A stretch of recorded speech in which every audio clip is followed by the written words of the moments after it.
Muito bom dia para você. Está no ar mais um Band Entrevista aqui pela Band. Fique com a gente.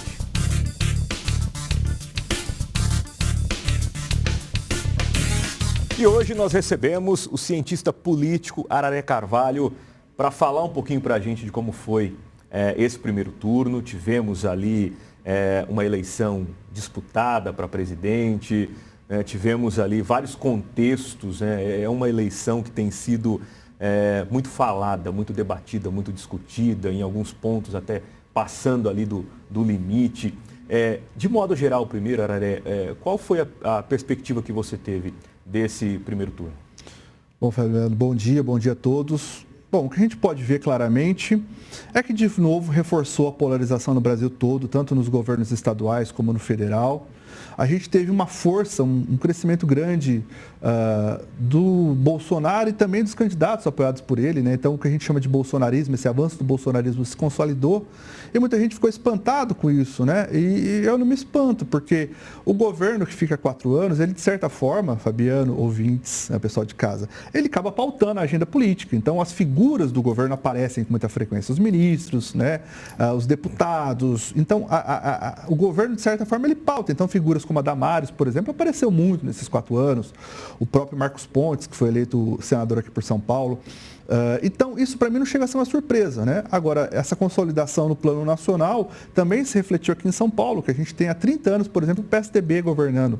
E a gente vai ter, depois de 30 anos, o PSDB fora do governo de São Paulo, pelo menos não diretamente, né?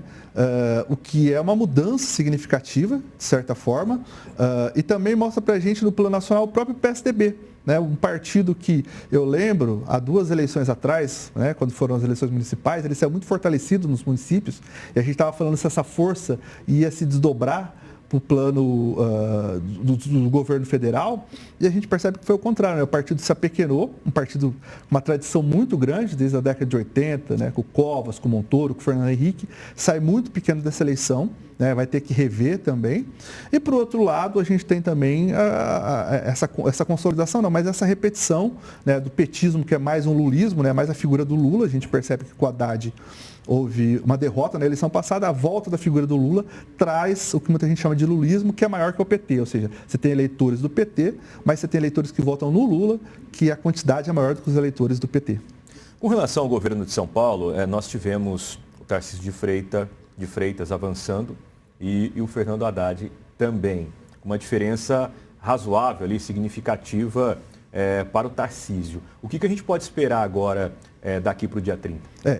O que você disse, né? Realmente, por exemplo, aqui no caso de São Paulo, as pesquisas apontavam o contrário, né? O Haddad na frente. Mas aí é uma questão que já foi bem debatida sobre isso, né? A gente tem um problema das pesquisas, ela tem uma amostragem de 3 mil pessoas, é caro fazer pesquisa. Então, eu tenho a impressão que ela não consegue detectar essas cidades menores que a gente tem aqui no interior, né? E aqui a gente tem uma perspectiva muito mais conservadora do que, por exemplo, na capital. Na capital, o Haddad ganhou. No interior, ele perdeu muito fortemente. A tendência é que é muito difícil mudar esse cenário, Fabiano, vamos ser sinceros, é muito difícil mudar esse cenário, só se acontecer alguma coisa, assim, um fato gravíssimo, né, por conta do Tarcísio, porque os votos dele estão consolidados, não tanto por conta da figura dele, mas está ligado ao Bolsonaro, ele conseguiu vincular muito essa imagem dele ao Bolsonaro, e o Bolsonaro tem aqui no estado de São Paulo um eleitor cativo muito forte, nos parece. O Tarcísio é uma pessoa, todo mundo sabe, ele não é paulista, né, não é paulistano, ele está aqui há pouco tempo, né? Mas o voto que está sendo depositado dele é muito mais por conta dessa relação com o Bolsonaro. Eu acho muito difícil reverter isso. É claro que a campanha do Haddad não pode dizer isso, ele tem que trabalhar, até porque eles buscam mais votos aqui, né? Inclusive para o Lula, que precisa melhorar a votação dele aqui no interior. Mas eu acho muito difícil mudar esse cenário. Só se acontecer um fato que mude muito o cenário, ou se a gente tiver uma diminuição abissal no número de pessoas que não vieram votar. E se a gente pegar nas últimas eleições, né, o pessoal de casa pode conferir na internet, né, a gente vem mantendo a média. Não teve, né? A gente teve 20 e poucos por cento de abstenção, da outra vez 22%, a gente estava no meio da pandemia, então não tem uma oscilação muito grande. Então, dificilmente esse cenário vai mudar e a gente vai ter pela primeira vez aqui, depois de 30 anos, um governo que não do PSDB em São Paulo. Já para presidente, a disputa ela foi no primeiro turno mais equilibrada. E aparentemente nós teremos esse equilíbrio agora no segundo turno também? Sim. Aqui no caso nacional, a gente tem outros patamares. A disputa está muito mais apertada, muito mais acirrada de fato, né? É complicado também, assim, se a gente for pegar friamente, por exemplo, no segundo turno da eleição passada, a gente teve no segundo turno, no primeiro turno a gente teve 120 milhões de votos, no segundo turno 118 milhões de votos. Tem uma queda sempre do primeiro para o segundo turno, porque algumas pessoas que não se identificam com o candidato e o candidato dele não foi para o segundo turno, ele simplesmente não vai votar. Ou ele foi votar porque tinha um candidato a deputado, a senador que ele gostava muito e acaba votando nos outros candidatos. Então sempre há uma diminuição, uma tendência histórica de diminuir o número de votantes do primeiro para o segundo turno. Se a gente imaginar, né, 118 milhões de votos, 116 milhões de votos, o candidato para ser eleito tem que ter um pouco mais de 58 milhões de votos para ser eleito. O Lula teve 57 milhões e um pouco. Ou seja, ele ficou 1,5 ponto de não se eleger no primeiro turno. E o Bolsonaro 6 milhões de votos atrás dele. Então, o Bolsonaro ele precisa intensificar muito a campanha, primeiro, para conseguir pessoas que não votaram para ir votar. Então, vai ter que mobilizar essas pessoas e melhorar os índices dele no Nordeste. Isso não é possível. Só que o problema, por outro lado, Fabiana, é que a gente tem visto uma campanha que no segundo turno deveria ser mais propositiva, porque você tem só 2 chapas, se preocupando muito mais em discussões que a gente pode dizer que é uma agenda de costumes, uma agenda moral. E o problema, assim, qual que é o problema da agenda moral? Nenhuma, né? Todo mundo pode aplicar na própria vida aquilo que julga moral para ele, né? Se eu acho certo isso, se eu acho errado aquilo, eu aplico na minha vida. O problema é que o debate público, a gente deve discutir o que é em comum, Fabiano. O que é problema de todo mundo. Não é a religião que você vai, a sua sexualidade é um problema seu, particular seu. Não deveria ser uma discussão pública. E a gente acaba deixando problemas de fato públicos, que são coletivos, para segundo plano. E esse eu vejo que é o principal mal que a gente está tendo nessa polarização. Polarização existe no mundo inteiro. A gente pode acompanhar as eleições na França, Inglaterra, Estados Unidos, Chile. A gente tem polarização, não é exclusividade nossa. Agora, a falta de um debate programático, isso me incomoda demais. Ainda falando com relação ao segundo turno, nós temos então, falando aqui de governo de São Paulo e candidatos para presidente da República, né, pessoas que votaram e o candidato está no segundo turno. E pessoas que votaram em outros candidatos que não avançaram. Com relação ao governo de São Paulo, qual é o que se espera desse eleitor que não teve o candidato dele avançando para o segundo turno e agora ele tem 2 opções, né, pelo menos para escolher os candidatos e uma terceira e uma quarta opção de não ir para votação, de votar em branco, de votar em nulo, enfim. Como que esse eleitor ele vai se posicionar? Tem uma tendência já histórica para isso? Você sabe, Fabiano, você perguntando isso, a gente sempre tenta mensurar isso. Por exemplo, aqui no caso de São Paulo, mais especificamente o Rodrigo Garcia, né, que teve uma votação expressiva, mas não foi para o segundo turno, ele declarou apoio ao Tarcísio, mas parte do PSDB foi na contramão, declarou apoio ao Haddad. Isso porque o Rodrigo ele não é historicamente um membro do PSDB, vamos deixar claro isso, né? Ele vai lá por conta do Dória, ele é do antigo DEM, PFL, né? Ele não é um tucano de plumagem, né? Ele não nasce no ninho tucano. Então, esse apoio dele ao Tarcísio, assim, não me surpreende, rachou lá internamente o PSDB, muita gente lá de dentro do governo dele apoiando o Haddad. Agora, essa questão da transferência dos votos, Fabiano, que você perguntou, para a ciência política, isso é um mistério também que a gente tenta mensurar. O que determina o sujeito ir para um lado e para o outro? A gente poderia dizer que facilmente, olha, o Rodrigo ele tem uma tendência mais de centro-direita, então os eleitores dele vão migrar para o Tarcísio. Mas essas primeiras sondagens que nós tivemos aqui não demonstram isso.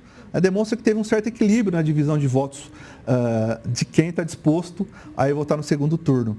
A simples indicação do candidato derrotado a um novo candidato não é uma transferência imediata. E a gente também vê isso no plano federal.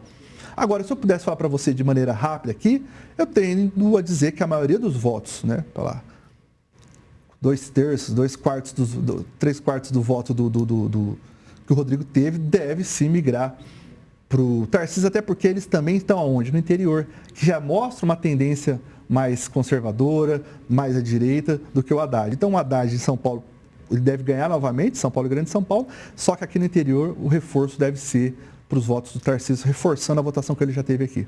Com relação a essa corrida para presidente, você falou aí em números, né?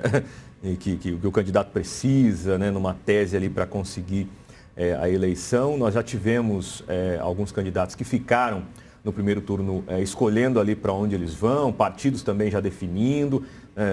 A Simone Tebet ficou ali um percentual razoável, o Ciro Gomes, que são ali candidatos que têm um eleitorado que pode ajudar muito o candidato. Segue esse mesmo caminho, na tua opinião? Olha, eu acho que a gente tem algumas diferenças no cenário federal, Fabiano, pessoal de casa. Eu acho que o primeiro deles é assim, o engajamento do Ciro foi aquele engajamento protocolar, né? Eu brinquei ainda logo após a declaração dele que parece aquele seu rolinho que você tem que não quer te assumir, né? Fala que tá, mas não tá, sabe? Nem citou o nome do Lula. Então, é um tipo de engajamento que eu acho difícil acontecer, porque, de novo, ele não assume a campanha, diferente da Tebet, que foi em atos com Lula, sugeriu, inclusive, algumas mudanças, né, que o Lula já acatou, por exemplo, usar branco nos eventos, ela está mais engajada. Eles pegaram alguns pontos do programa político, que isso é normal quando você vai fazer essa troca, né, o PDT é um aliado histórico do PT. Agora, muita gente diz, Fabiano, que parte dos votos do Ciro, que migrariam para o Bolsonaro, já migrou no primeiro turno. Porque como o Ciro fez uma campanha mais intensiva de bater no PT no final do segundo turno, porque também é bom dizer, o Ciro estava numa condição muito ingrata. Porque muita gente fala, mas ele está criticando o Lula, mas ele era adversário do Lula. Então, de certa forma, ele estava ali para criticar os dois lados, ele precisava bater. Então, muita gente entende que parte dos votos do Ciro, que eram de ex-bolsonaristas, acabaram migrando já para o Bolsonaro no primeiro turno, porque entenderam que a chance do Lula ganhar no primeiro turno era grande, e votaram para evitar. Então, você já teve essa parcela de ciristas bolsonaristas que já migraram no primeiro turno. Então, o que sobraria, em tese, são os ciristas que vão ter adesão maior ao Lula. E as pesquisas mostram que realmente é isso. 2/3 dizem que vão votar no Lula. Da Simone Tebet é um pouco mais complicado, porque a Simone Tebet está mais ao centro, né? O próprio MDB, né, abriu a bancada para votar em quem quiser. Ela fez uma opção própria. Da Tebet, a gente tem um eleitor feminino também, que o eleitor feminino vota mais no Lula do que no Bolsonaro, segundo as pesquisas e os dados que nos mostram. Ou seja, a tendência de voto feminino é mais no Lula. Inclusive, no setor feminino é onde ele tem uma diferença maior em relação ao Bolsonaro. Tanto que a campanha dele do Bolsonaro vem usando muito a Michelle, juntou a Damares, fez um evento agora há pouco tempo atrás, Mulheres com Bolsonaro, para tentar diminuir o impacto dessa diferença. Então, no caso da Tebet, eu acho que as mulheres que já têm essa tendência vai reforçar o voto no Lula e no Ciro um pouco mais. Só que é bom a gente lembrar, isso não é um processo automático. A gente ainda tem, é o segundo turno mais longo da história, a gente tem 4 semanas, nunca houve 4 semanas, e a gente está vendo assim muitas coisinhas aparecendo e isso pode mudar esse voto, inclusive de quem, a gente teve um fenômeno também que aconteceu no primeiro turno, Fabiano, de gente que decidiu o voto de última hora. Né? Pode afetar isso também, 2, 3% decidiu ali em cima da hora. E isso, numa eleição apertada, faz toda a diferença. Ok, a gente vai fazer um intervalo aqui no nosso Band Entrevista e daqui a pouquinho a gente volta. Até já.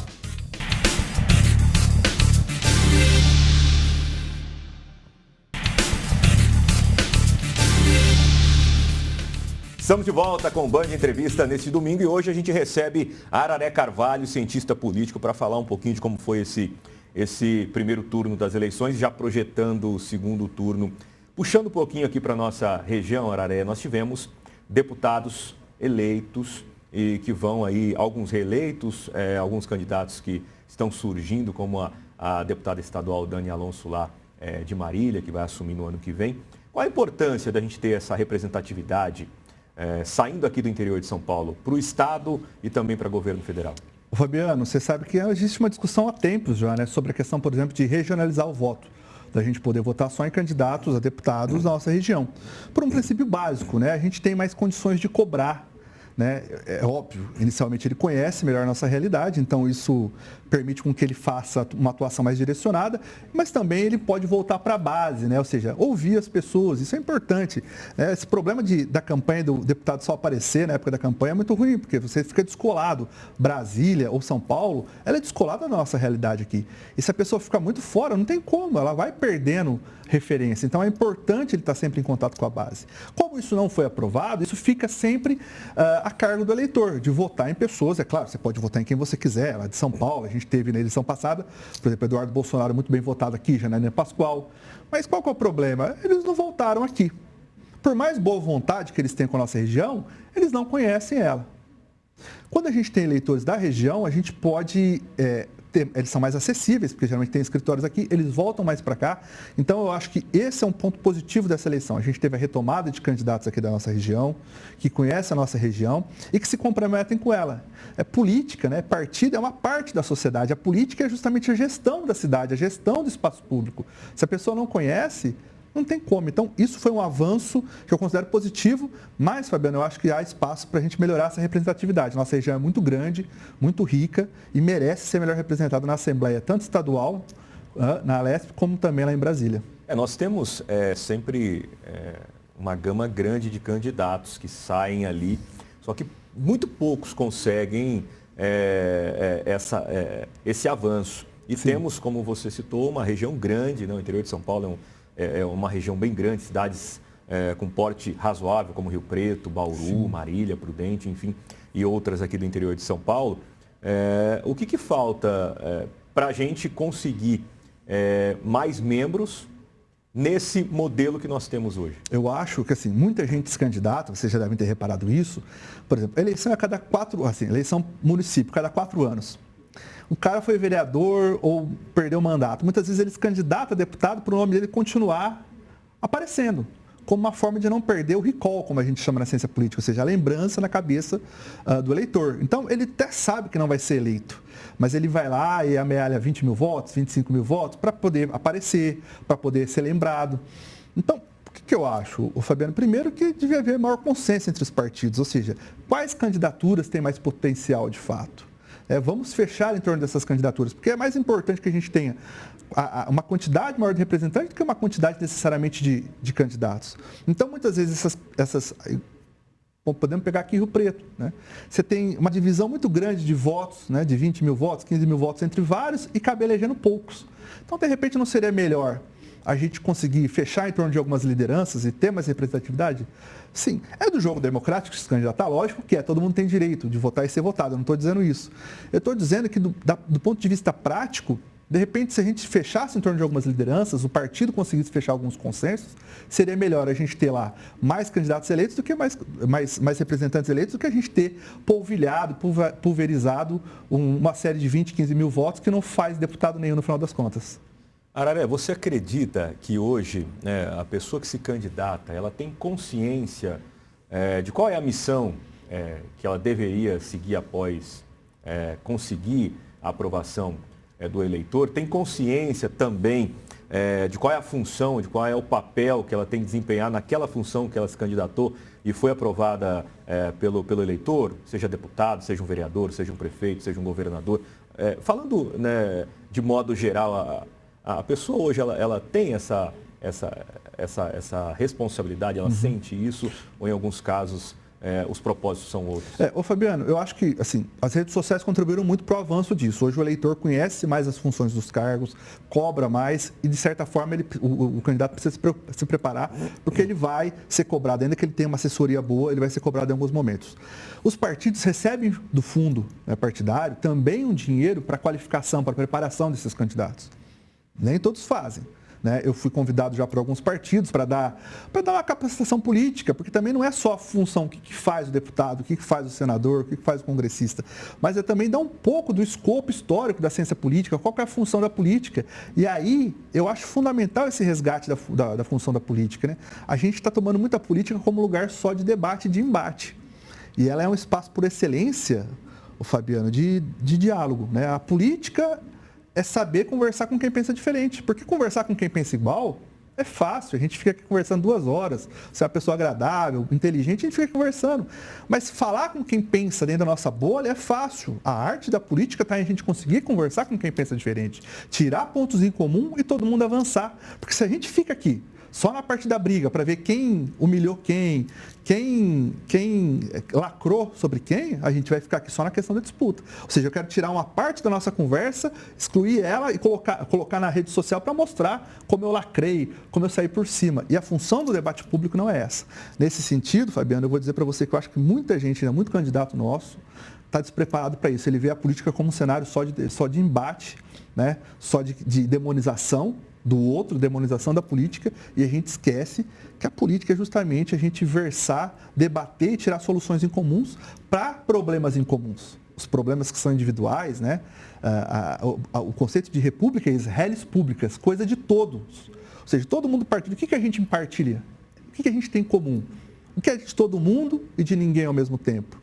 É meu, mas é de todo mundo ao mesmo tempo. É isso que tem que ser voltado. E se você me perguntar, os partidos ainda pecam, tanto na formação dos seus quadros, como na formação de lideranças. Repare como a gente tem dificuldade de surgir novas lideranças no plano nacional, né? Então, os partidos ainda pecam e os candidatos ainda pecam. Tem muito candidato que fica criando polêmica vazia, polêmica para aparecer. Se criou um método, né? Você vai, filma, cria uma polêmica para poder viralizar e não tem uma proposta, não tem uma discussão de base, você não sabe a história do Brasil, não sabe os problemas, não sabe fazer uma análise de conjuntura. Nesse sentido, Fabiano, e nesse sentido estrito, a gente ainda deve muito e os partidos recebem dinheiro para ter essa formação política. Araré, o que a gente pode projetar?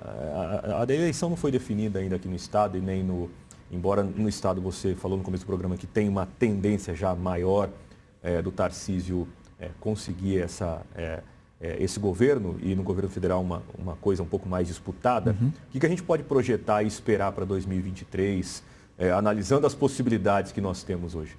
O Estado de São Paulo, ele tem um modus operandi, né, Fabiano?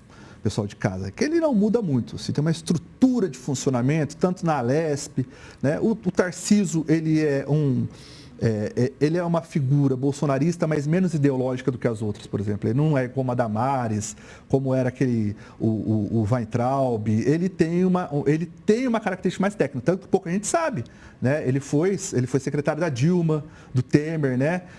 Da Dilma, não sei se ele chegou a ser ministro, não, mas foi secretário de uma pasta importante na Dilma. Ou seja, ele tem uma característica mais técnica. É o tipo de governo que, se ele tiver autonomia, ele tende a trabalhar essas questões de gestão do governo de maneira mais tranquila, eu acho. Não vai ter nenhum sobressalto, não vai ter nenhuma mudança que o paulista vai dizer, nossa, né, que transformação. Deve continuar muito parecido com o que a gente tem esses 30 anos de, como a gente chama de tucanato aqui em São Paulo.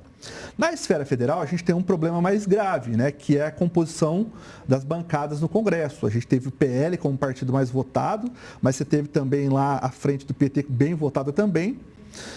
Eu costumo dizer, se o Bolsonaro foi eleito, ou o Lula foi eleito, a gente vai ter que discutir a questão da manutenção do orçamento secreto, né, que é fundamental para a coesão do Congresso nesse momento. Qualquer governo que tentar derrubar isso agora vai enfrentar dificuldades. Se o Lula ganha, você pode dizer, tem uma maioria de conservador. O Centrão, desculpa falar aqui, ele não tem uma ideologia, né? Parte mesmo do PL, se o Bolsonaro não ganha, você não tem muita gente ali que é bolsonarista de identidade, ele acaba migrando. E esse Centrão, ele é volátil, né? Você não compra ele, mas aluga ele, a gente sabe a que custo, né? Eu estou falando aqui nem uma mentira, só vocês verem a história do Brasil recente. O MDB, ele é poder. Quem está no poder, ele migra para lá. Então, a composição dessa maioria, a gente sabe que não é tão difícil. E existem alguns que se elegeram num discurso mais ideológico, mas que chegam lá. O próprio PSL, o que aconteceu com o PSL? Depois que o Bolsonaro sai e briga, ele se dissolve.